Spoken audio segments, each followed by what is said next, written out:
Hello Internet, this is Jazza. You may have noticed that here on Bite the Ballot we've had a few chats with some of the major political party leaders here in the UK. Natalie Bennett of the Greens, Nigel Farage of UKIP, Ed Miliband of Labour and Nick Clegg of the Liberal Democrats. They put by to get grilled and most importantly talk with people our age through those who are in our studio audience who are your mouthpiece. The goal with Leaders Live was simple really, it was about engagement. Obviously the catalyst was having idols and influencers that would act as the mouthpiece. But we at ITV News felt it's really important to get involved in any measure that helps advance the democratic process, in particular helps young people understand the sorts of decisions and the parties they could be voting for at the general election. For this age group it's essential because they've been ignored for too long and arguably they've left it to others to lead the country without their involvement, and look where we're at. Well, I think the level of debate that we saw on Leaders Live was just something that was astronomical. The amount of engagement, the amount of policies are announced, the news that it generated was just fantastic. The most successful thing about Leaders Live for me was we demonstrated the power of participation.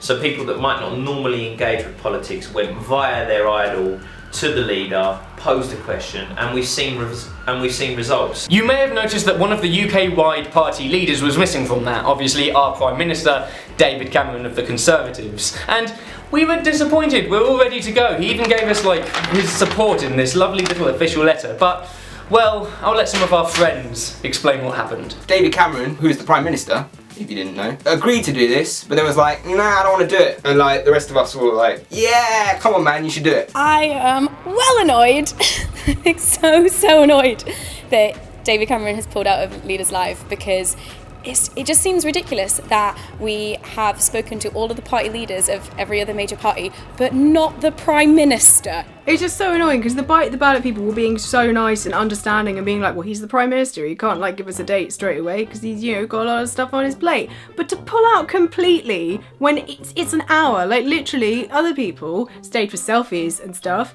but you don't have to. You could just come in, film it and go, and we would be understanding because you're the Prime Minister. You got stuff to do, at least I hope you do. It sort of gives the impression that young people don't matter, our votes don't matter. He hasn't got time for young people, he's only got time for the people that do matter, which is a very bad signal to send out. It seems that David Cameron doesn't want to do that. He doesn't want to communicate to the youth, and I think he's running away. I think he should change his mind because ultimately the younger vote will become the older vote over time, and that affects the Conservatives as a whole, not just Cameron himself. And I think that his influence will, ultimately help him in the long run. For us as young people to feel like the government and the Prime Minister are listening to us, he needs to take the first step, and we need to take the first step and meet him in the middle and actually make it happen. It's not what people think, that young people don't care about politics, but we do, and we just need the politicians to actually engage with us, and then maybe we'll vote for you. We're not going to vote for you if you don't even chat to us. Come on, that doesn't make any sense. Hey David, Mr. Cameron, I know you're a busy man and you're running the country and everything, but we really think that you're missing out on an opportunity to engage with a part of the electorate that often feel locked out and forgotten by politics. Please, change your mind. Name the time and place and we'll come. We'll even come to number 10. We'll bring cocoa and wear our PJs. It'll be a slumber party. We'll have great fun. We want more from our politicians and we want more from you. So come on, it's an hour of your time. For everyone else, if you have a vote this May, then we need you to make as much noise on social media as possible. We're using the hashtag #WeWantMore. Here are some examples of what people have been saying with that hashtag. It would be great if you could get online and have your voice heard. If you want to see the leader of the Conservatives come face to face with people our age without an auto cue, then let us know down below in the comments. What do you want him to answer? What questions do you have for him? Right, it's time to get busy. And don't forget that if you don't do politics, politics will do you. Bye now.